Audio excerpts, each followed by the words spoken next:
As we all know, the race for transition minerals is intensifying all over the globe, and countries risk repeating the irresponsible mining practices and injustices that have destroyed livelihoods, increased corruption, and left countries in poverty, and in some cases actually conflicts.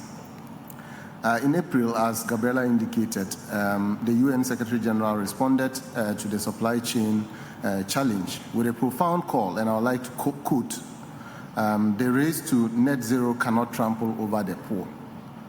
This is an important statement, and I would like to base my submissions on the back of this, and to highlight three key elements around benefit sharing, addressing the issues of corruption, regional cooperation, and international cooperation that can help advance the cause of developing countries closer to the dream that the Secretary General has espoused.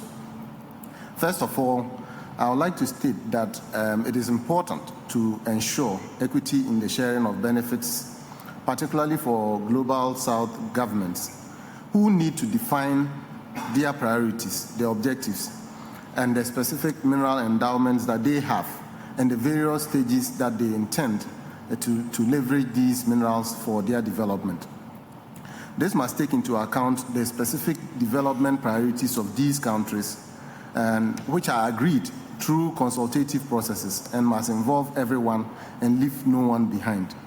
And these processes need to also ensure that they are backed by economic feasibility, market outlooks, and the prospects for strategic advancements in the green economies based on rigorous cost-benefit analysis that these countries will need to conduct. We also know that we have been plagued with the syndrome of pit to pot, where we basically just extract these minerals and export them. And this model, I believe, must change. It can change by leveraging shared infrastructure to add value, expand our economies, and promote local content.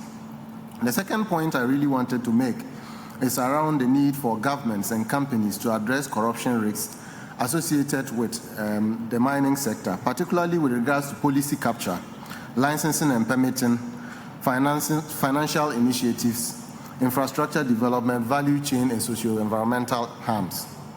With the surge in transition minerals, there is a risk that there will be a corresponding boom in corruption. The competition to sign contracts across many of the Global South countries is intensifying.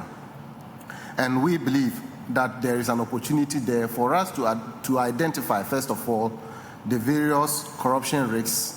And on that score, NRGI has developed a tool that has 10 red flags that it applies to identify corruption risks across the countries.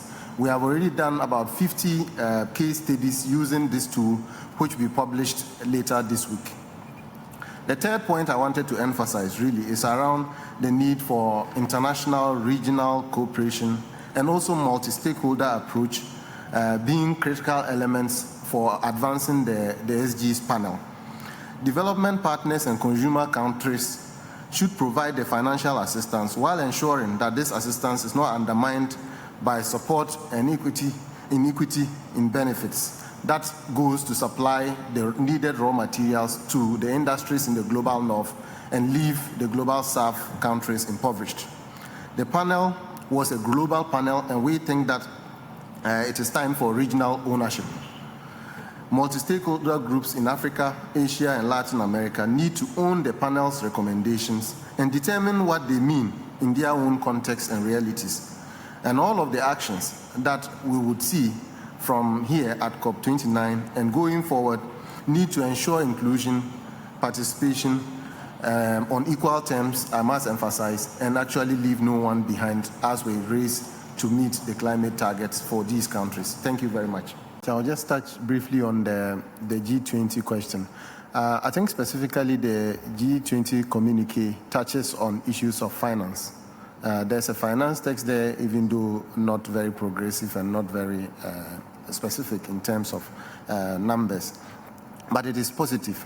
And we must recall that developing countries in the global south also sit on the G20 as well. And so they are part of the discussion. We should be asking for a voice as part of that G20 framework. And I think that voice, if they exercise it effectively, can help to even shape when they hold G20 meetings instead of like coinciding it with COP, since these developing countries are expected to make their cases at COP and are also expected to influence whatever decisions are taken at the G20. The African Union, for instance, is there and can take on that role and play it. I think it's also important to recognize one important element in that text as well, the issue of renewables.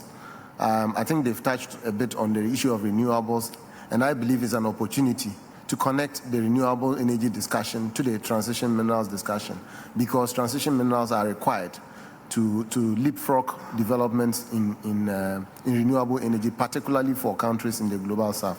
And all of those linkages must be drawn between the finance text in the communique, the renewable energy, and transition minerals to ensure that developing countries benefit in the process. On the issue of peace, briefly, I think it's important to recognize that the governance, proper governance of transition minerals is a question of peace. And I raised that issue of conflict. To address conflicts, you must ensure that the value chain is governed properly, from the nature of contracts we sign through to implementation to value addition that create jobs for local people and ensure that economies are resilient, can all help to address the issue of peace and equity.